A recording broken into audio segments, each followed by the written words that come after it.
On this salivating episode of Mythbusters, Adam and Jamie regurgitate a Seinfeld classic. I'm sorry. Is double dipping really germ warfare? Plus, they're falling over themselves, finding out if a banana peel is a guaranteed slapstick wipeout. I've never seen him like that. Meanwhile, Harry, Grant, and Tori have a blast and cook up trouble as they tackle the myth of homemade diamonds. I'm gonna be rich. So prepare yourselves. There's thrills, spills, and the biggest explosion in Mythbusters history.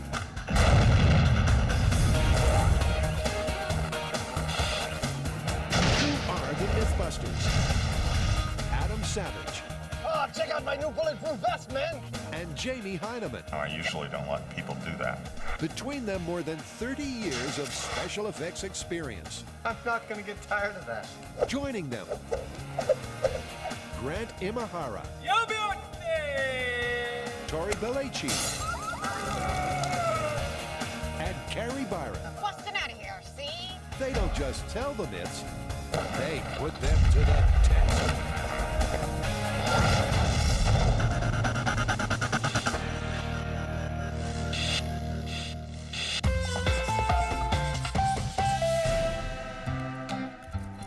Dare I ask why we're juggling bananas? It's because of one of the oldest gags in slapstick comedy that we're gonna test. That every banana peel left on the ground equals someone walking up to it and slipping and falling flat on their keister.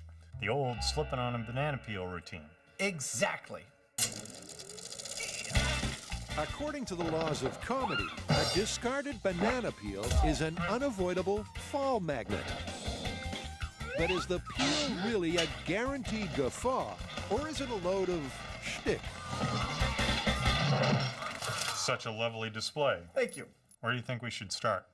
I'm gonna go out on a limb here and say I think we should peel one of these, put it out on the floor, try slipping on it. No need to overcomplicate things. Let's go. All right. So to find out if a banana peel can topple the Hyneman, Jamie slips into something more comfortable, while Adam checks his insurance. Yes. No, one banana. Only one. I'm just gonna place one banana. Yeah, he'll be blindfolded. Well, it's just to see if he's gonna slip. You know, if one banana equals one person slipping. Yeah, exactly. Okay, I'll see you after it's done. That's the plan. And a blindfolded Jamie won't be able to see the peel, meaning gravity can take its hilarious revenge. You're just gonna take a leisurely walk forward. All right, stop. But unlike in the movies, Jamie's not hitting his mark. Until finally, bingo. You step right on it, nothing happened. And that's not quite the result the guys were expecting. So I could feel the banana peel when I finally stepped on it. But, you know, you feel something like that, you compensate for it. At no time did I feel like I was going to lose it and all of a sudden end up on my butt. The Hyneman may be stealthy enough to avoid one peel, but surely there's no escaping a fall now. This gauntlet of banana peels, with their leathery tops and their slippery bottoms, is a virtual lethal gauntlet of slipping and falling. Let's see how the Hyneman does. Go for it. But gauntlet or no gauntlet, Jamie remains unfazed. I think what I need to do from here is actually move quickly enough that it doesn't matter whether I know it's coming or not. If I slip, I'm going to fall. And even at full speed, there's still no banana. Good job. Oh, it's not looking good for this myth. Can I take this off now? Yes, you can. That's better. Your mustache is all funky. That's better. Well, one banana, no slip. 10 bananas, a little bit of slip, nothing spectacular, even when running. So I think we need to do some testing and find out just how slippery these things actually are when compared to other slippery things. And that means it's time to get scientific. There's two kinds of friction we want to look at here. One is called static friction, and that's from a stop to a start. There's a secondary one, which is dynamic or kinetic friction, which is how much resistance the banana peel has to moving while it's moving. And I'm going to build some rigs to test both and compare banana peels to some other slippery things. Let's get this straight. When you slip on a peel, there are two types of friction in play. First is the static friction, which the banana peel must overcome to start moving. And then once in motion, kinetic friction is the peel's resistance to sliding. And first, to test static friction, Adam's whipped up just the thing. Let's start with this shoe and 4 pounds of weight in it and see what its static friction angle is. Okay. 10, 20, 45. 45 degrees for the shoe. That's the control. And with the banana peel, 10, 15. There it is. Yep, 15 degrees. so the peel cuts the static friction by a factor of 3. What's slicker than a banana peel? Well, I happen to have some animal birthing agent laying around. By comparing them with this super slick lube, the boys can work out where the banana peels sit on the slipperiness scale. Okay. 5, 10, 15, 20. I was going to stop it, but I didn't want to touch it. The physics of this slapstick myth are looking good. Surprisingly, the static friction of the banana peel is lower than the lube. However, there's one more thing to test, and that's the kinetic friction. This is a device for measuring just that, the amount of force it takes to pull it once you've overcome the static friction. Once again, the shoe is their baseline. Jamie gives it a nudge to get it moving. I'd call it about 14 pounds. That looks about right to me. But with the banana peel, that number halves. 7 pounds. Finally, it's the slippery lube. That is nasty. Go for it. And go. That was consistently 5 across the whole thing. So that takes care of the data. But what does it all mean? The banana peel is not the slipperiest thing we could find. We found some lubricant that's actually slipperier, but the banana peel did respectably. However, I don't feel like we can call this one until we test it full size, of course. Where do we go from here? Well, you know, it's funny. With all the testing we've done so far, we still have yet to see anyone slip. So what you're saying is somebody needs to fall on their ass. Absolutely, but we're gonna need some more bananas. Lots more bananas. Yeah.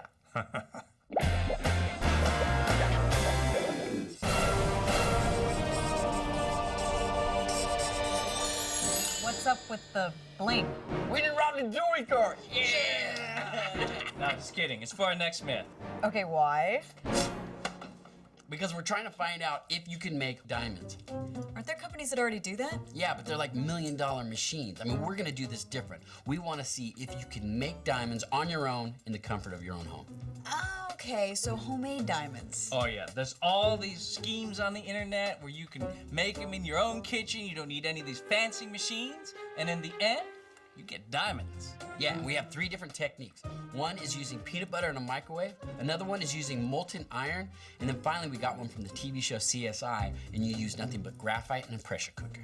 Okay, let's put them to the test. You know, if this works, in the end, we could be millionaires. The traditional way of getting your hands on a diamond used to be either mining or marriage. But modern science has brought us synthetic diamonds, created in labs using multi-million-dollar technology. However, according to this myth, you can make your own precious gems, all from the comfort of your own home. Okay, well, there are 3 recipes, so why don't we each take a technique and have a little competition? Okay, well, in that case, let's make it winner takes all. Whoever makes the most diamonds with the greatest value keeps everything. Ah, I like a good competition. I'm gonna put my hand up for peanut butter. All right, well, I'll investigate the CSI method. Well, I guess that leaves me with the iron and graphite. But watch out, because I'm gonna blow you away with my bling. Oh, yeah? Well, I guess the proof is in the pudding. Tori's come over all CSI, which is apt, given that this myth will have murder, Dead. double dealing, plenty of shocks, and the mother of all climaxes. So, over to Tori, Horatio. You know, my recipe comes from CSI Miami. But before I start making diamonds, I'm gonna have to take a closer look at the evidence. CSI Miami makes it look so easy. According to the crime lab, all you need is pure graphite, a ceramic box, some mysterious chemicals, and a pressure cooker. Then, after 3 days, hey presto. But is this technique, It's like nature, only a million times faster. or is it like science, only a million times fabricated? Looks like I'm gonna have to figure out what those mysterious chemicals are. I think I know just the person. For an expert opinion, Tori heads to UC Berkeley to see Dr. Michael Franklock. So if I was gonna do this, what kind of chemicals do you think I should use? Metals like nickel, cobalt, and iron. So I would advise you to start from one of those, and it should be salt in its active form. You still need to add some initial seeds, some small diamonds. So you need a little piece of diamond to start the diamond? If you already start with a little seed, even of poor quality, it can grow then and get bigger. Dr. Franklock's advice has given Tori the competitive edge.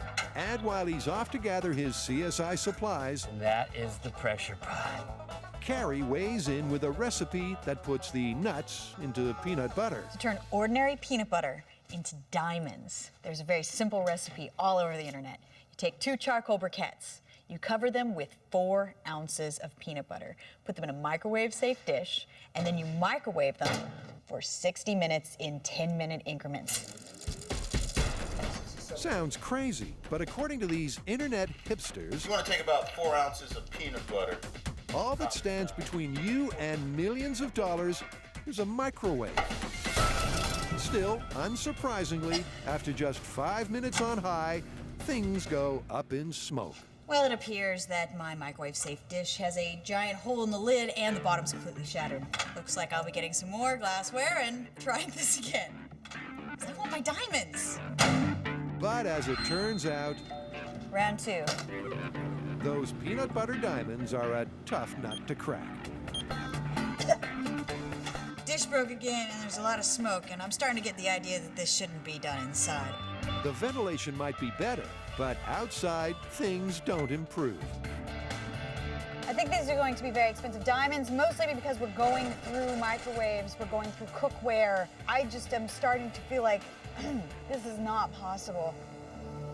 Eventually, only 3 attempts, 3 dishes, and 2 microwaves later, Carrie has her alleged diamonds in the rough. I don't think I see any diamonds yet, but we have one more process to go. And that process is to burn off the excess carbon.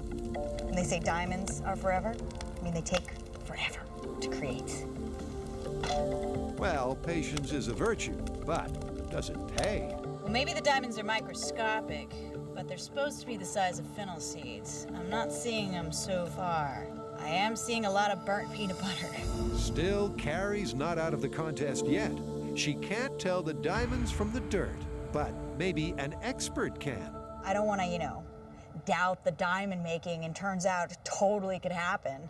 I got microwaves and dishes to pay for.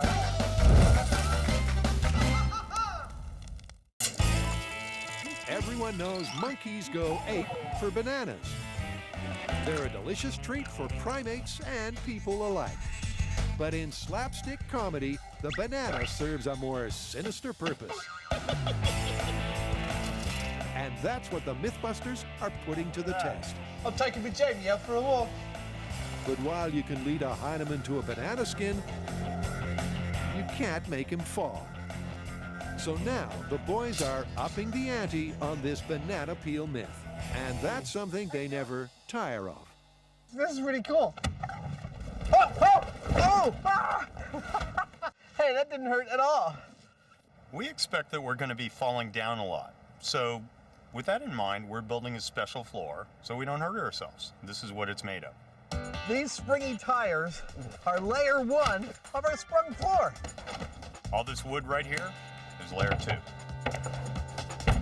And this linoleum here, this is layer 3. The boys have busted their gut, and now they have the perfect venue for busting their butt. This may look like a completed sprung floor, but in fact it's missing one element, which is banana peels. Hundreds and hundreds and hundreds of banana peels. We're gonna lay them out here like an obstacle course of comedy death, and then we're gonna run a little like this.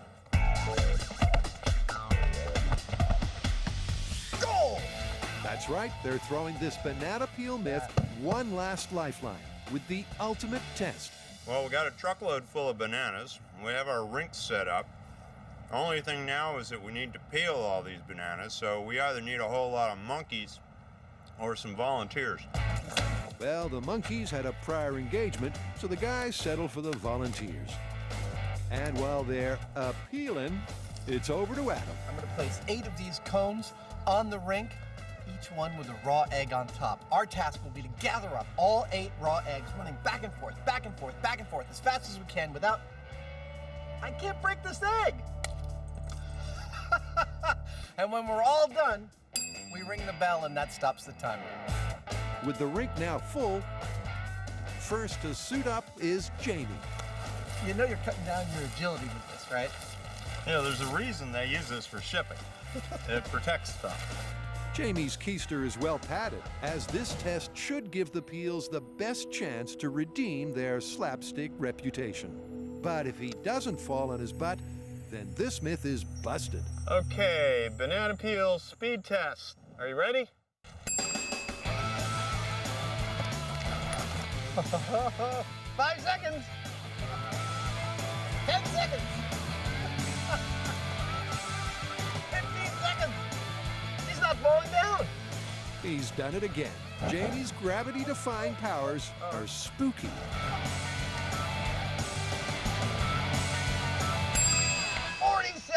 Nicely done. Oh. Of course, this test isn't about Adam and I racing. It's about how slippery banana peels are. And they are. I had to be really, really careful not to slide, and even then, I slid quite a bit.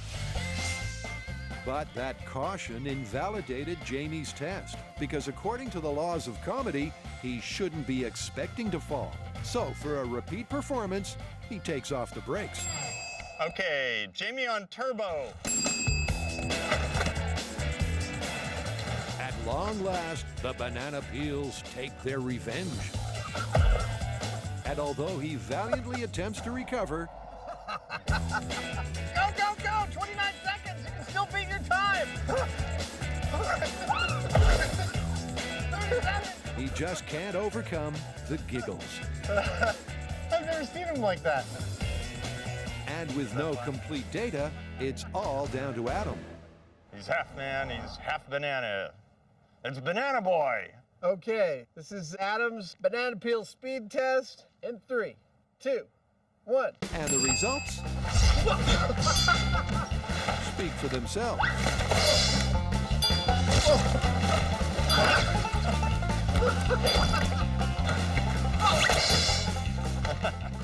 Hurry up.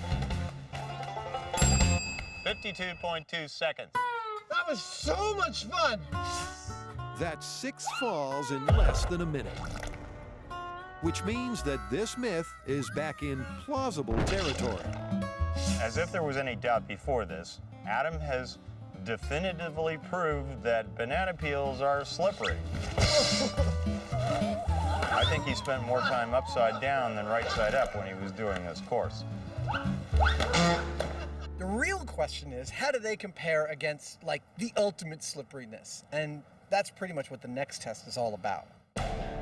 But no one's testing anything until you clean this mess up.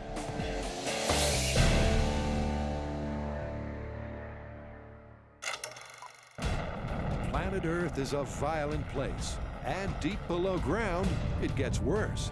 Here, immense heat and pressure transform carbon into a girl's best friend. But perhaps that's not the only way to make diamonds. Well, the Mythbusters are competing to find out.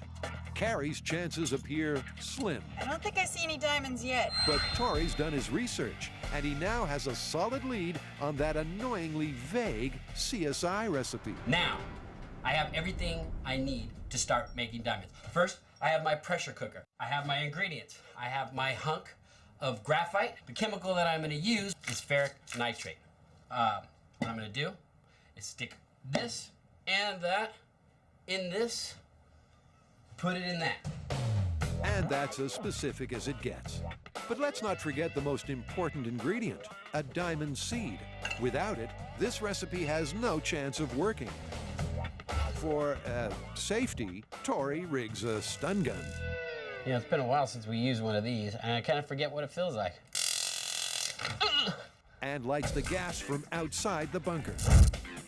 I'll leave it there for 3 days, and then at the end of that, check and see if I've made any diamonds. And while Tori waits, Grant's off to the blacksmith for his shot at diamonds. So to execute this diamond recipe, we need to melt iron. And to do that, you need a foundry. We don't have a foundry at Mythbusters, but we've come to a place that does have a foundry, the Crucible. Supposedly, this recipe replicates the heat and pressure that make natural diamonds. All you need to do is melt graphite into molten iron and quench the mixture. Then just dissolve the iron in acid, and voila, your very own sparkling gemstones. So to get this recipe fired up, Grant enlists master smelter Nick DiFilippo. All right, So it's there you go. The graphite and iron go into the furnace to be heated to 2,500 degrees.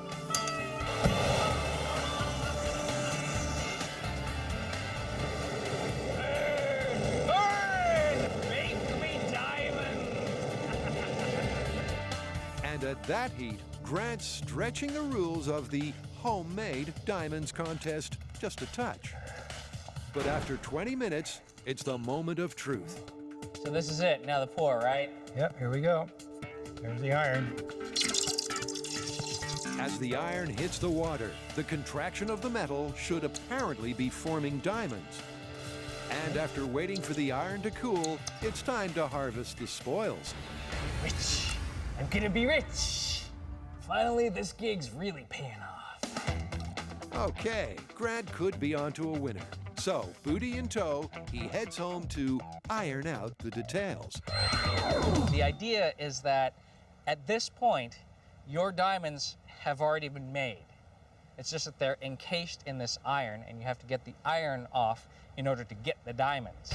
And Grant's not just outside for the view. The iron stripper is super concentrated hydrochloric acid. But first impressions are a little disappointing. There's bubbles aplenty, but not a glimmer of glitz. Right now, it looks like a roiling soup of butternut squash, but not quite that appetizing. You know, I think what I'll do is just let it sit for a little bit longer, see if we could dissolve some more of that iron. There's got to be a fortune in there somewhere. Well, Grant, anything's possible.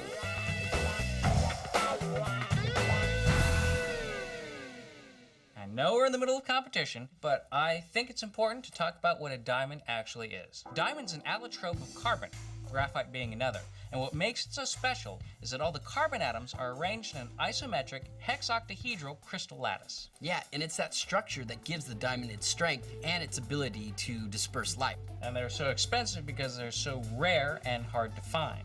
Yeah, I mean, they're formed 200 miles below the Earth's surface. And it takes like 1,000,000 years through plate tectonics to get it to the surface of the Earth before you can even start mining them. Yeah, this process is so long that the average diamond is over 1 billion years old. Now, I'm pretty sure we don't have that much time on this one. Well, I guess we better get back to work. Great, because it's acid flashback time. Okay, so I've let my iron dissolve overnight in the acid, and now it's time to harvest my diamonds. Grant neutralizes the acid, but the results are low on sparkle. I think what we're gonna have to do is take this somewhere where they can see if there's a diamond hidden somewhere in the rough. If they're in there, they're hidden well.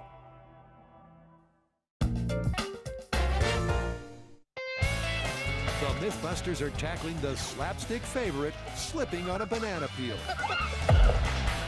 37, come on! And while the skins certainly are slippery, the fun ain't over yet.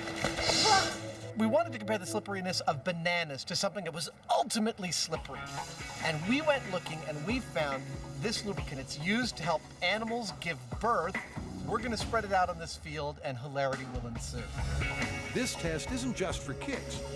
That is awesome.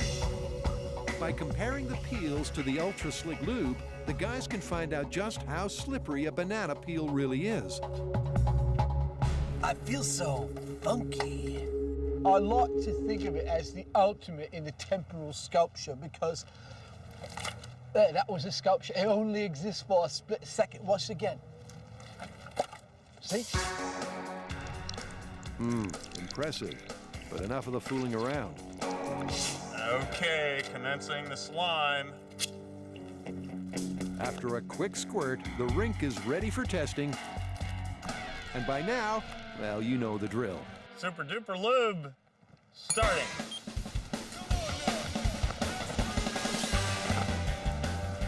And it's a hop, a skid, and a thud till the lube takes Jamie out. Come on, get up! 37 seconds!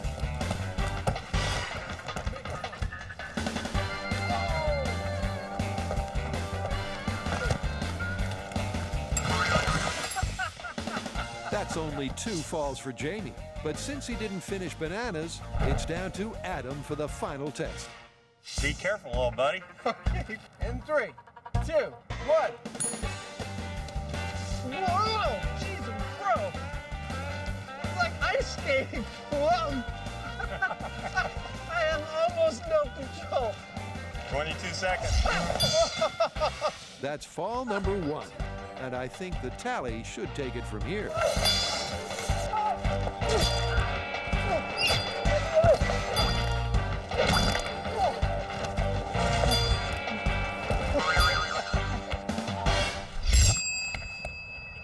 What was my time? 1 minute, 20 seconds. That was no faking, man.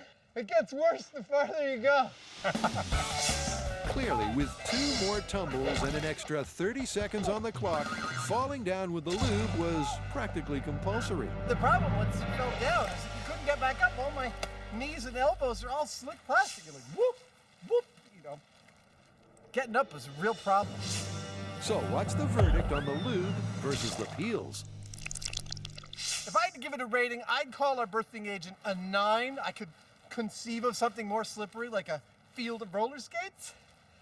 But within that, I'd say that bananas were easily a 6. This one's just for fun. With that out of his system, the boys can make like a banana and split. So, how do you want to call this one? Well, what exactly was the myth we started out with? Okay, according to the laws of comedy, the myth is that 1 banana peel plus 1 person equals 1 person on their butt. Well, then we'd have to call it busted, because a banana peel was definitely not a guarantee that you were going to fall. But I do have to say that with their leathery top and that permanently lubricated underside, they're perfect for slipping on. I'd say this is busted, but only just. Agreed.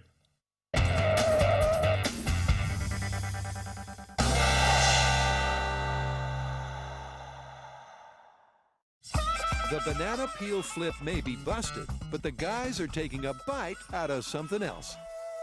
I've got a good one. Yeah? What's that? Double dipping. Oh, that you can't dip, bite, and dipping a second time like in Seinfeld. Exactly. The myth's been around for a lot longer than that, but Seinfeld popularized it. If I remember correctly, when George is accused of double dipping, the guy tells him that dipping, biting, and dipping again is akin to putting his whole mouth in the bowl of dip. In terms of transferring cooties. That sounds tasty. It's a classic Seinfeld moment that the fans have begged us to test. An unwitting George finds himself... What are you doing? ...breaking dip-dunking etiquette. What? Did you just double dip that chip? Excuse me? You double dipped the chip! By dipping the chip twice, supposedly... That's like putting your whole mouth right in the dip! Is this bacterial baloney, or is there something to this Seinfeld saga? Just take one dip and end it. The theory is that double dipping transfers microbes from your mouth into the dip and then onto other people. But can the germs inside your mouth really hitch a ride on your chip of choice? So, what's your plan on this one? Oh, we got some chips, we got some dip, and I think it's time to bring back our old friends, the Petri dishes. So, we'll do control, we'll do double dipping, and then we're gonna put our old mouths in the bowl. We'll get separate bowls. You want separate bowls? Yeah. Okay. Separate bowls it is, and with a bunch of soy agar Petri dishes primed for bacterial growth, it's time to double dip for science. We've got two kinds of dip, a cream-based dip, a salsa-based dip, and a bowl full of chips. Let me tell you how we're gonna do this experiment. First, before we touch anything, we're going to stick a swab in each of these kinds of dips and put them on an agar plate and try and culture them. That's our control. Then, we're gonna double dip in these dips. We're gonna dip, bite, dip again. Once we've done that, we're gonna culture them again and see if we've added any bacteria. But the story includes a third wrinkle, in which the guy says that double dipping is like putting your whole mouth into the bowl. So we're gonna do that. We're gonna take as much of the dip in our mouths as possible. It's gonna be really gross. We're gonna spit it back out, and we're gonna culture it one last time and see if that's equivalent to double dipping. You want some paper towels for your mustache? I'll worry about that, thanks. And it really is that simple. With each Mythbusters swabbing 3 experiments, they're ready to incubate. Perfect. It's right around 98 degrees. So we want it right about the same as the human body, huh? Yeah, for roughly a day. We'll come back tomorrow and check it out. Okay. And thanks to the wonders of editing, time's up for the breeding bacteria. The biohazards are ready for their close-up, but there's a problem. That's the control, and there's already bacteria in the salsa. They check all the salsa-only controls, and everyone tells the same story. Even with no human saliva, the dips are already brimming with bugs. I don't know, man. What do you think? Means I'm more afraid of the salsa than I am of the bacteria that's come off of double dipping or our mouths. There's just so much noise from the salsa itself. I mean, we're trying to do a bacteriological test with a medium that already has a lot of bacteria in it. You can't see the forest for the trees. Clearly, we are going to need to do this test again and remove some variables. Yep, with the control showing more bacterial growth than Adam's feet, the boys are going to need a plan B.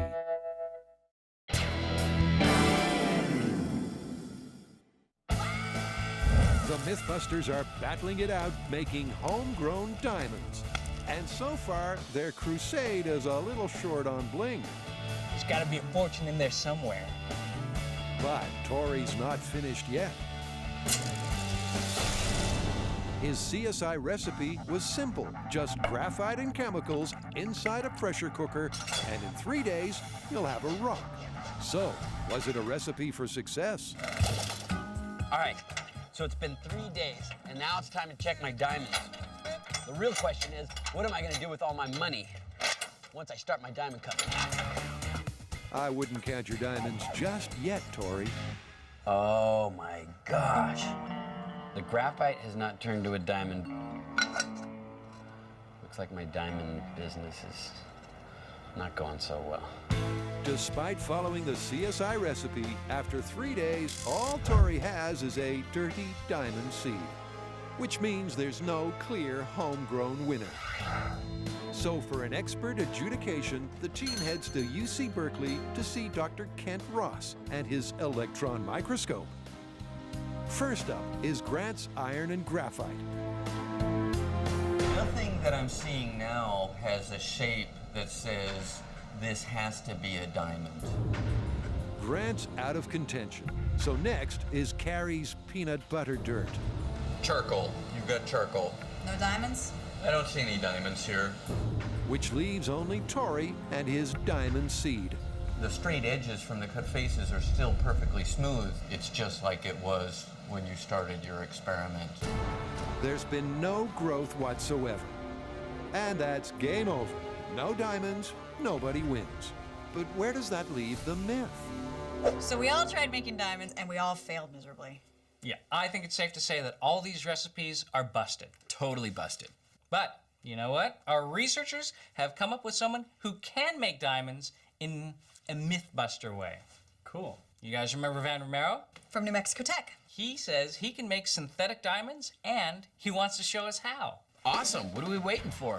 So for a proper chance at making some bona fide bling, the Mythbusters head to New Mexico Institute of Mining and Technology to meet Dr. Van Romero.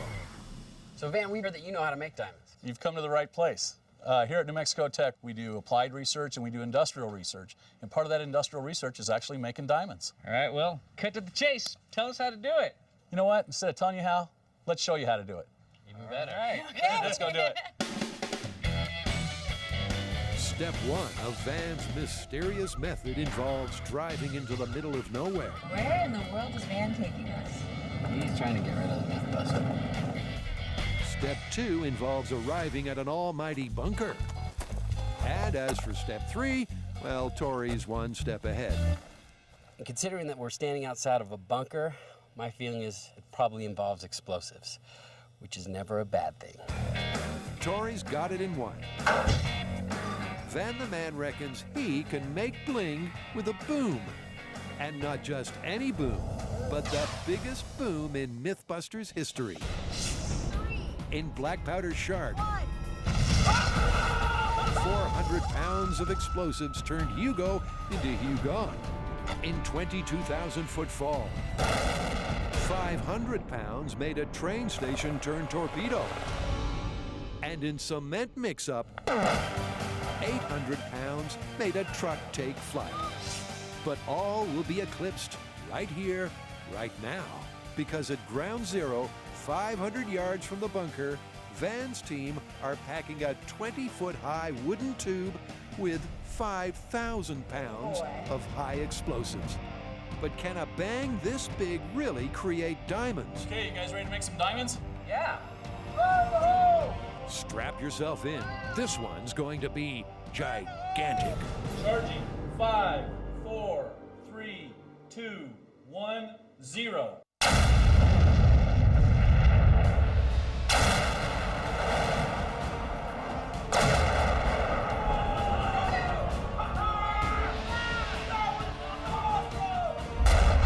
With over 10 times the might of any other Mythbusters boom, it sure was a blast. But did it germinate any gemstones?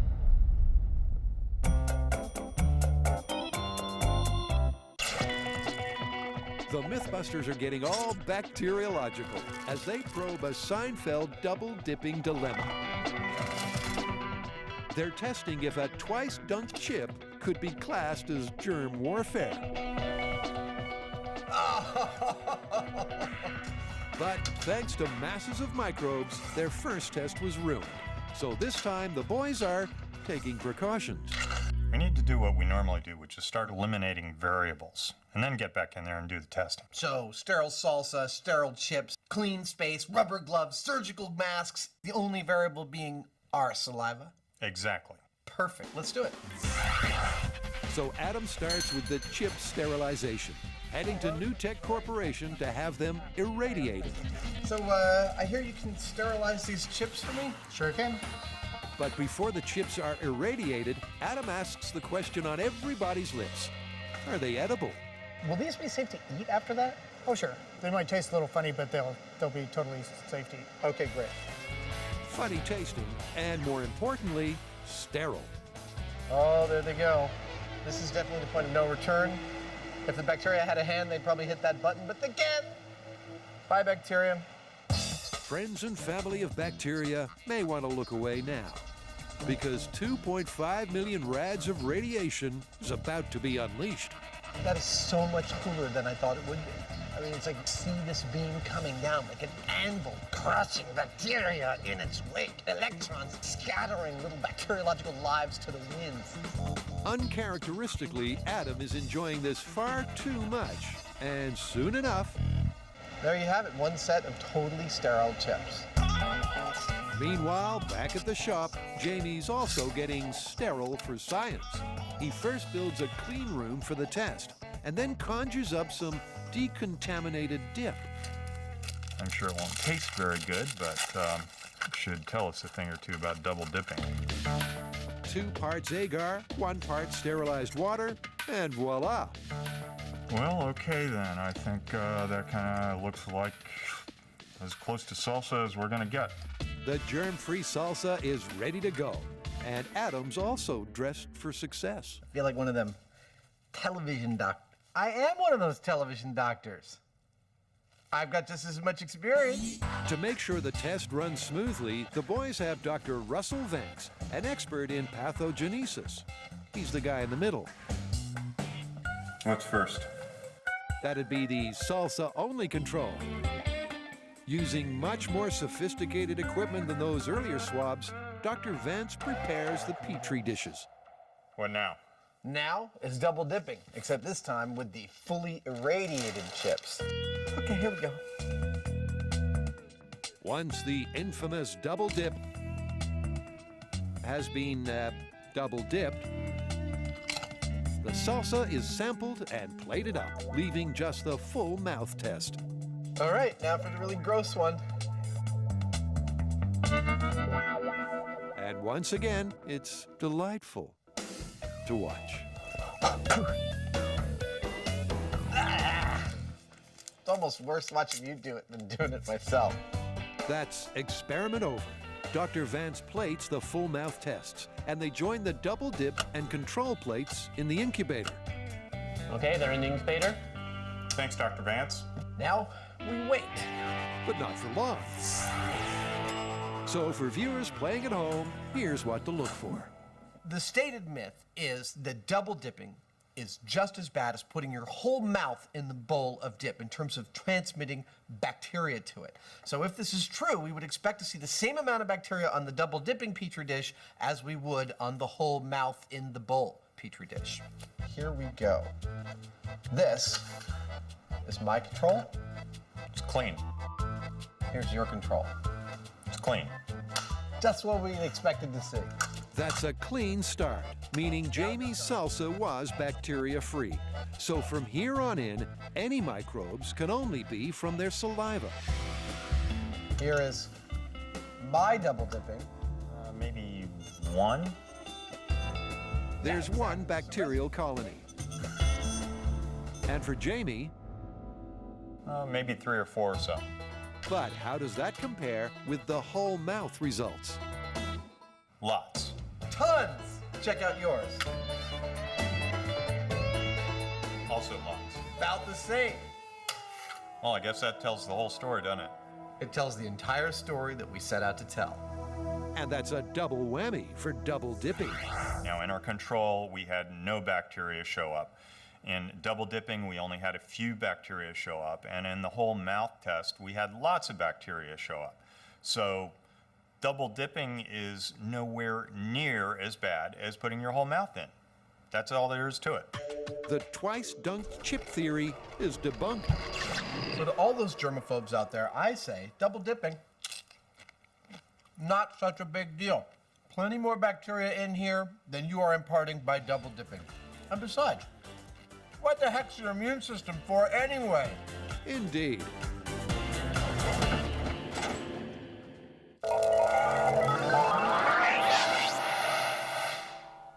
The Mythbusters' attempts at homemade diamonds failed miserably. Dead. So they hunkered in a bunker to test the tale that you can use explosives to bring forth some bling.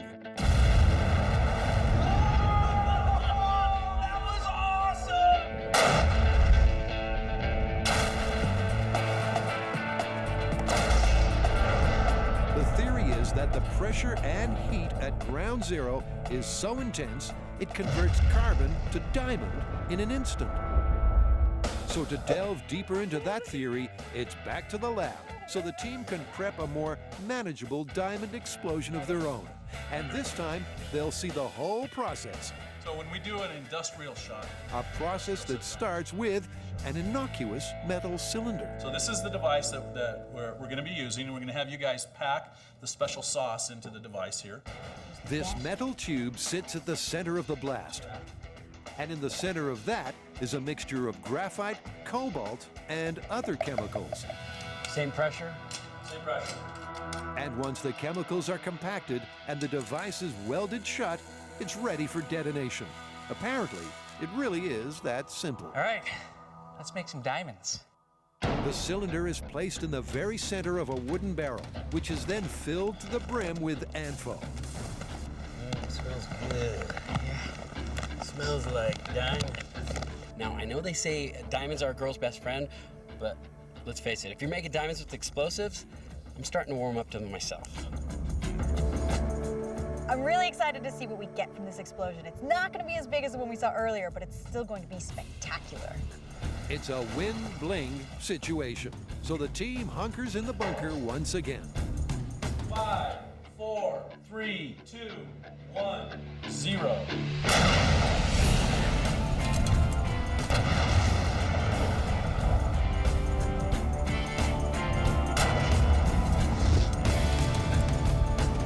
That's one way to make diamonds. Yeah.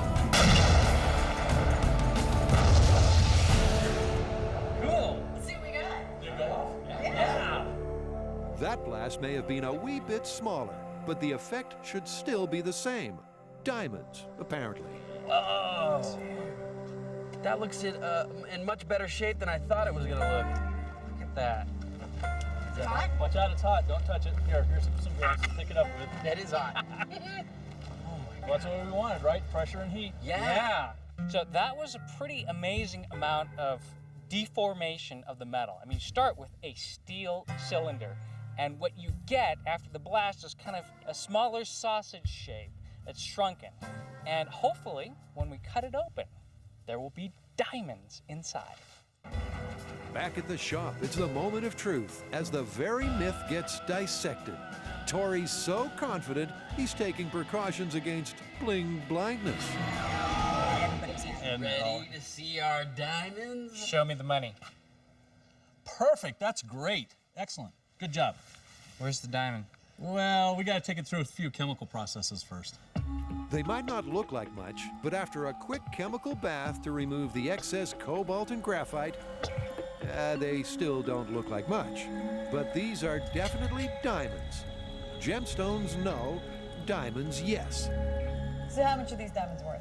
About a quarter. $250,000? No, 25 cents. Oh, that was money well spent. I'm going back and getting diamonds the old-fashioned way. The blast may have mimicked the pressure and heat of the Earth's core. But even with all that explosive energy, the end result is still only cheap and cheerful industrial diamonds. We made diamonds in a completely spectacular, totally impossible to do at home way, but still, all that heat and pressure, we didn't get gemstones. Yeah, we made little diamonds. I mean, the kind that you use in industry, the kinds that you put on a drill bit or a saw blade, you know, stuff like that. So the idea of homemade gemstones, totally and completely busted. And like virtually all get-rich-quick schemes, this one's bogus. Don't you guys want to see that 5,000-pound explosion again? Absolutely. While the team may not have made their fortune with diamond gems, they did make Mythbusters history. And this explosion is worth its weight in gold.